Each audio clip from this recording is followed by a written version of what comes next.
POV, 60 years old client wants a big tattoo. Today's session was something special. Ang client kasi natin ngayon ay gusto ng bold, vibrant, neo-traditional tattoo. But here's the twist, guys. Si Madam kasi ay 60 years old na, and how really cool is that?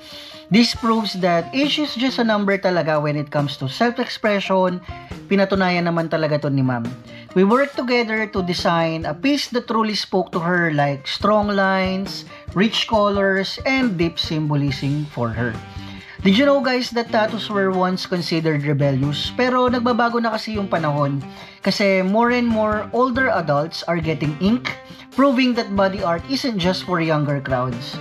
In fact, a study shows that almost 20% na ng mga tao sa buong mundo na nasa edad 55 years old pataas ay meron ng mga tattoo.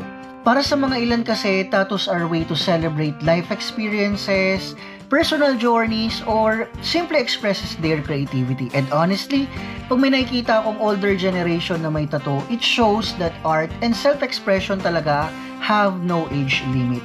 And after an hours of work, ito na pala yung piece na natapos natin.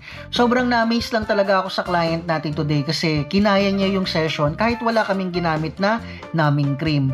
And once again, guys, tattoos are for everyone, whether you're 18 or 80 years old ka na. If it means something to you, go for it. Huge respect to my client for embracing the art at any stage of her life. Ikaw, nag-iisip ka na din ba magpatato?